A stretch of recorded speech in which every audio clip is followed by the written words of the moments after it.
My name is Rhetabile Ramaphakela, but they call me Reti. I am a business owner, but also a producer, writer, voiceover artist, a bit of everything.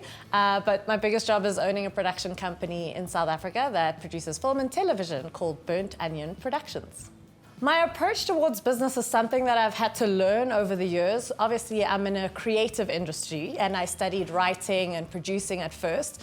Starting a business is very different, and no matter what field you're in, I advise everyone to actually learn up about business management, cash flow projections, learning about financials, because there is a difference. So sure, you might want to be a writer or producer, but if you want to run a business, you've got to run it like a business. You've got to know what overheads are.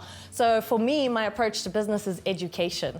I think being a brand as a business owner is very important because that's the only way you're going to get clients or get yourself out there. So I think it's very important to see yourself as a brand and to sell yourself because that's the only way you're going to get money in and succeed in life. So I am kind of a freelancer, but also not. I see myself as a brand, as a producer, as a writer, but I also see our business as a separate brand from that. So whereas I maybe promote myself in a more fun, funny way because I want to write that kind of content, the business has to promote itself as a successful entity that is always out there doing a lot of great work. I definitely use social media to market my business and my brand. I think it's very important, especially nowadays, in terms of getting out there and traveling worldwide and trying to get your business to different sectors and different audiences. How do I use my social media? Well, it's been constant and consistent. If that's one thing that I've learned, you can't just post one post and then leave it for like 6 months and then post another post. What people need to see in order to engage with you is consistency. I also like to give a bit of a personal touch. I think that's important, that you just don't become an entity that is just about promoting a business self, but there's also a personal self. You know, I'm very interpersonal, I'm very fun-loving, and that's how I treat social media, is just being consistent with the posts, whatever that may be. Planning finances for a time when there's no work or income can be very, very difficult. So my suggestion and how I always treat things is always to do a cash flow projection. So basically, you look at the year ahead and imagine if there are going to be no jobs coming through, how long can the money that you have currently last you until? Once you know that, you know exactly what you need from the jobs that you're going to take for the rest of the year.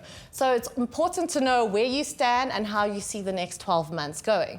So it's important also to save up a lot more. As a freelancer especially, even as a business owner, we work in a business where we move from project to project, so we might not always consistently have work. So it's important that you also run a budget that makes sense for you and your life. So it might be great to want to, travel, eat out all the time, but you've also got to think of the months where you might not have any job or any function. So make sure you do your own budget and also some cash flow projections for yourself. I do what I do because I just have a passion for telling stories. I have had this passion since I was very young. I obviously started in front of the camera as a kids presenter, and since then I saw this is a place I really like, but I more wanted to be behind the scenes.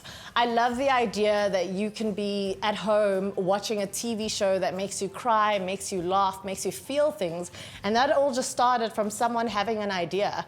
I think that's the power and magic of television. It's entertainment, it's edutainment, so it's incredible to think that some of our sitcoms have been watched by over like 4 million people. It's exciting to think that you can come into people's lives.